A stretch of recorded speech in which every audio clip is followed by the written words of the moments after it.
Hello and welcome to the 10th Revolution Group Tech Success Podcast, where we bring you insightful conversations with industry-leading tech professionals and ED&I experts. My name is Katherine Lord, and today I'm joined by Rich Ferriman from Neurodiversity Global, the ex-IBM and all-round legend in the tech world. So warm welcome. Would you like to let our listeners know a little bit more about you, your career history, and why you chose to set up Neurodiversity Global? For sure. Well, thank you for having me. Really excited to be here. Yeah, absolutely. So, I've had a 30 plus year history going right the way back to, a company called Actionable, way back when. I then was in Visio, went through the merger with Microsoft, followed Steve Ballmer on stage once in front of 10,000 people, which was an exciting thing to happen way back then. I have been building companies since then, certainly, and most of the time in the Salesforce world. I stepped into IBM as a partner for a while, which was great. But on coming out of there, my true love has been to jump on my soapbox and talk about neuroinclusion, neurodiversity, etc. So why did we set it up? I've got 4 neurodivergent children. The gifts I give my children. But actually, it is about that. It's about being able to turn their challenges with thinking differently in the world to strength. And one of my children was very ill about 7 or 8 years ago. But through that process of him getting better and him in recovery, actually we started to see that a lot of his traits, a lot of what was going on with him was neurodivergent led.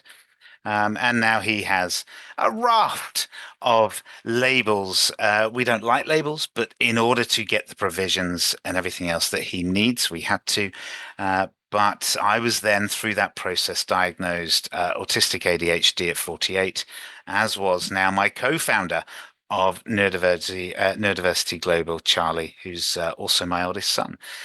So we've decided to go out and talk to as many people as possible and show that actually neuroinclusion is a powerful resource to grow, for growth and for stability of businesses. And I think there's lots of business out there. They want to support people that are neurodivergent, but they don't actually know 100% what to do, what to say. So it's great to have you here today so you can talk a little bit more around it. Great.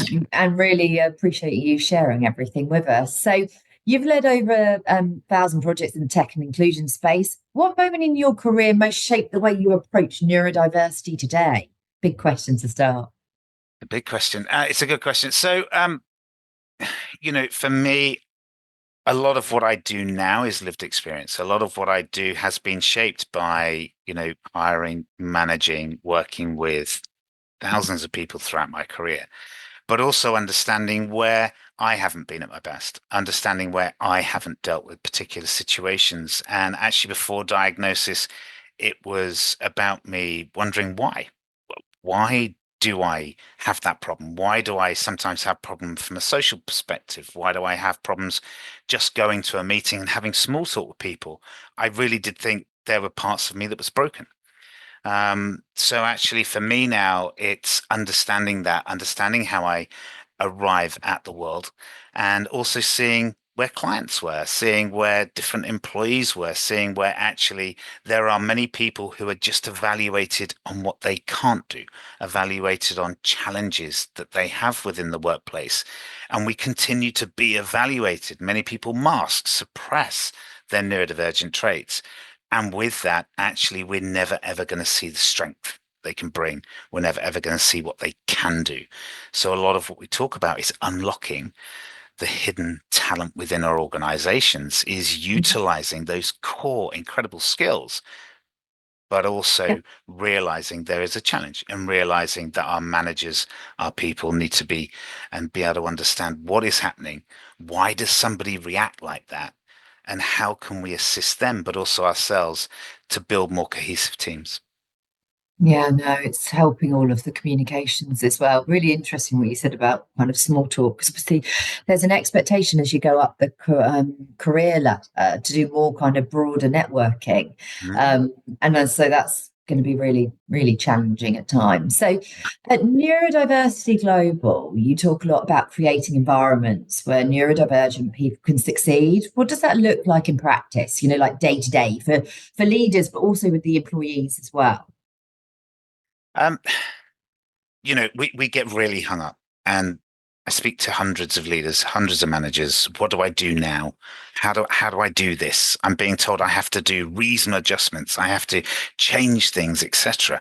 And actually, a lot of it comes from language. A lot of it just comes from being able to listen, actively listen to those around us, to validate somebody's personal experience, to look around what's happening and understand what that person's lived experience may be up until that point.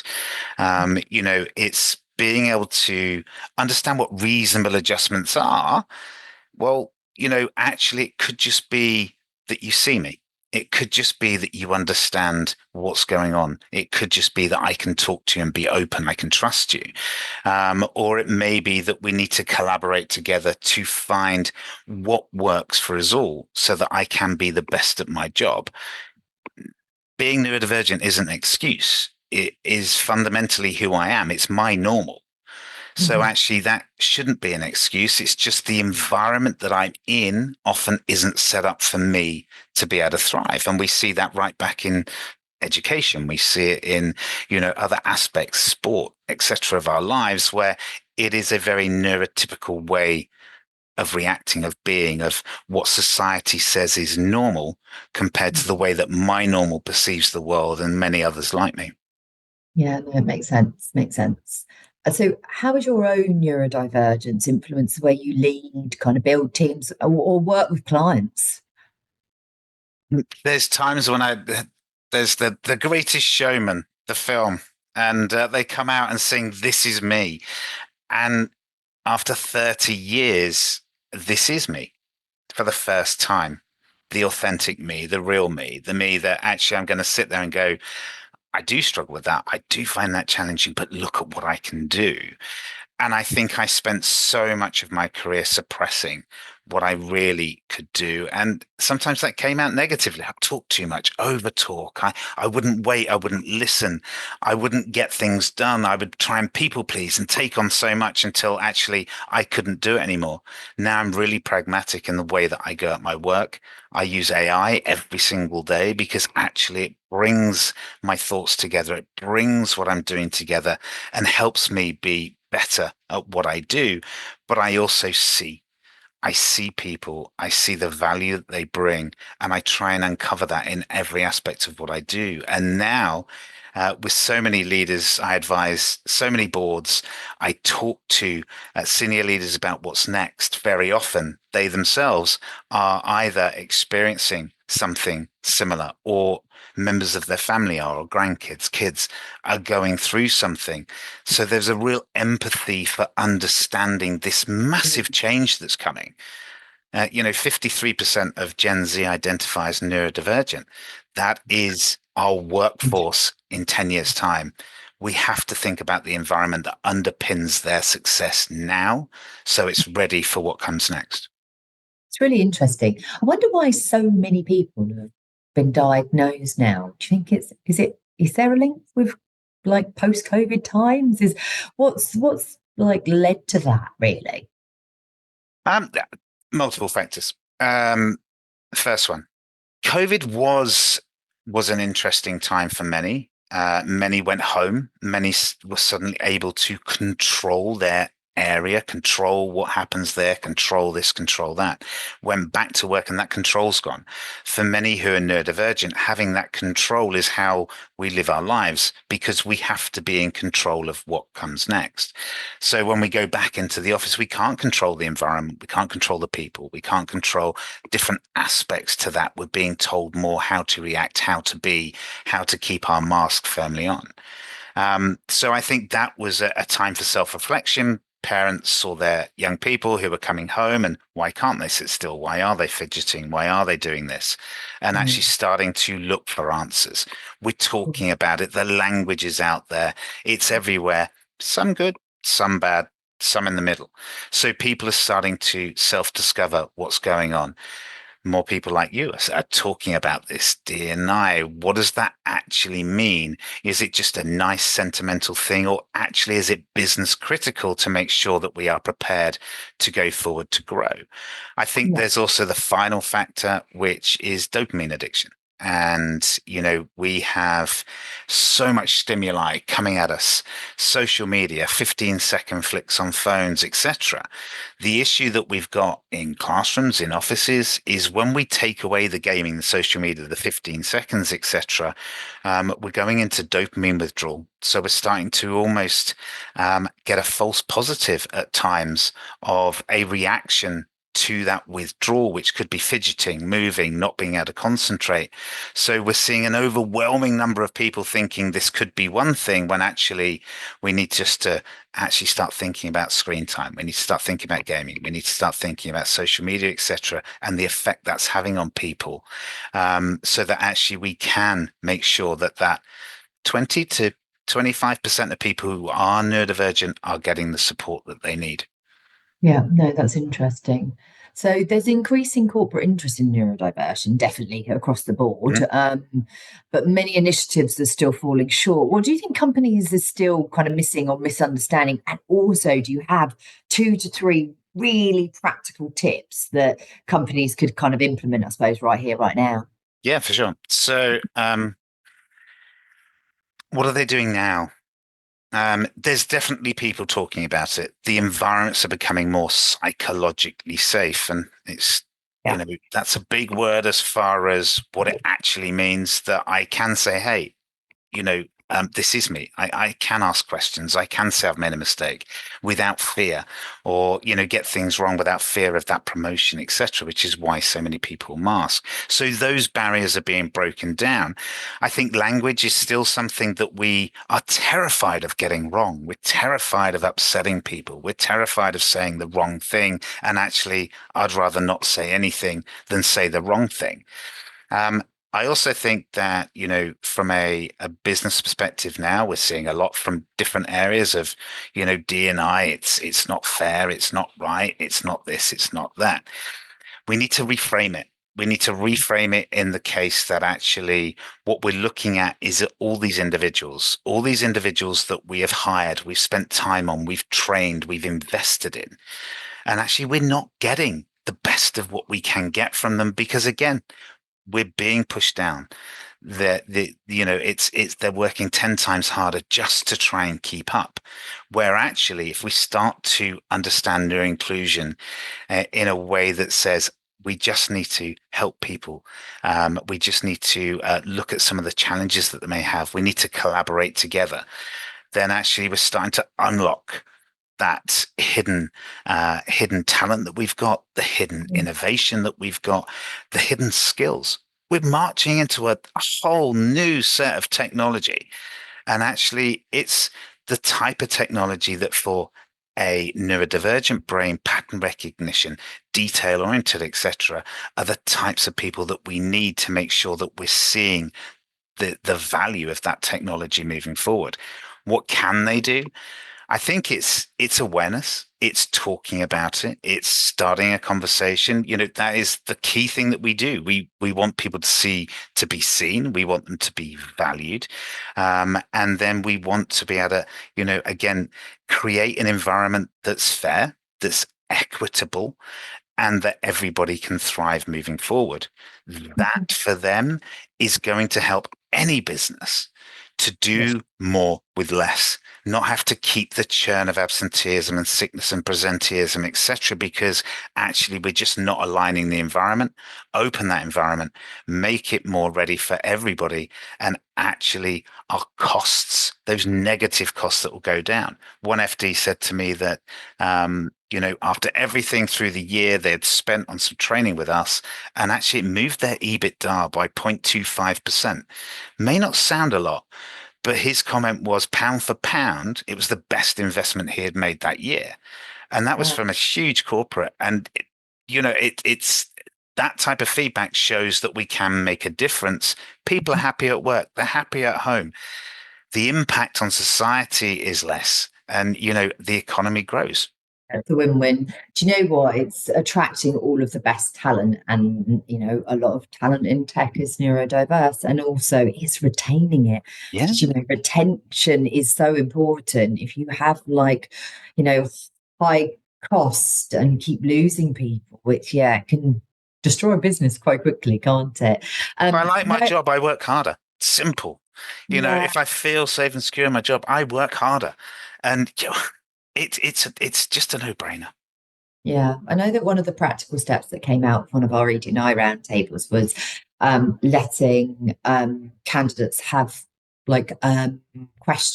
interview questions Mm, prior to the interview, and yeah. that it would help people that were neurodivergent. Have you got Yeah. any other couple of little tips that might be useful to clients For out there? sure. Just on that one, because it's something that comes up every single time, and I don't want to give the answer out. They'll just go to ChatGPT and get the best answer, etc. One of the key things there is get 6 questions, frame it as the agenda for the meeting. It's Okay. down then to the interviewer to be able to probe, to be able to open up and to unlock, and it Yeah. makes for such a great interview. I think we do something called the Strengths and Challenges Journal, which is all about the fact that actually, I don't know what to say. You've just told me that, okay, but what do we do next? Here's a list of reasonable adjustments. You could do those. So this is about collaboration. This is about getting a book, empty book, lines down the middle, strengths on one side, challenges on the other. And over a 3 or 4 week period, we both, manager and employee, we put in every day what we're seeing. This is what I was good at today. This is what I found difficult today. Over that time, we come back together. And then in that collaboration, we start to see how we might just be able to redesign the job a bit. We see how we might just be able to help with that. We see this because actually that collaboration is what we need, not just a list of reasonable adjustments. Because quite frankly, you don't know what I need. And many times I don't know what I need. We need to come together and have that conversation. And the last one is that if somebody does come and say to you as a manager, I think I might be. I think there's something going on. One of my children's just been diagnosed. I'm going along that path. Is to say thank you. It's just to say thank you. And then spend 10, 15, 20 minutes actively listening, because that point there is the point that stops all the other stuff, negative stuff down the line, from tribunals to crisis mode to PIPs, etc. Where Mhm. actually, if we listen and validate that person there and then, we build trust, and Yeah. together we can go. Definitely. And also sometimes in some situations saying sorry as well as saying thank you. People don't mean to say the wrong things, I'm sure, but people do, don't they? And that's just kind of human nature. But Real- I'd prefer someone to come and talk to me. I'd prefer yeah, someone to ask me than yeah, never me do that, too. because the Yeah, difference there is isolation of not, or actually a frank and open conversation, which may be uncomfortable, but actually that's how we build. yeah, no, absolutely. Yeah, absolutely. So you're a parent, a founder, a strategist. How do you personally manage the demands of work, life, mental health, and what advice would you give others trying to do the same? Big question to finish with. I do. So I have 4 neurodivergent children. One with acute needs. One who's my co-founder. One who's off on his school trip to Wales at the moment, having a wonderful time. I have an amazing wife. She's a world champion ninja warrior. So she keeps us all together. But at the same time, it's again, we allow for the noise. We allow for some of the craziness. We do a lot of outdoor time. We do a lot of sport. Um, and I suppose we focus, but it's finding something you love. I've enjoyed my jobs over the last 30 years, but I now love what I do, and it's now a passion. And I think many founders, many of us are neurodivergent, um, are finding a calling, finding a way that we can bridge the gap between family and work by doing things that we love, doing things that we found that we're passionate about. Not for everybody, and not everybody can do that. So it's taking time out. It's making sure that we actually do some of that self-realization, do the strengths and challenges journal for ourselves and for our young people if they are neurodivergent, and just get to understand. By understanding who I was, opened 1,000 doors because I spent Yeah. too much of my life being closed and suppressed down. Yeah, no, definitely. And I think, general well-being, people say be with nature, don't they? So I think that's very much encouraged, but it's really useful to have all the kind of extra tips that you've given us today. So massive thank you for Thank joining you. It's been me. amazing. Lots and lots of tips there, and look forward to welcoming you back in the future.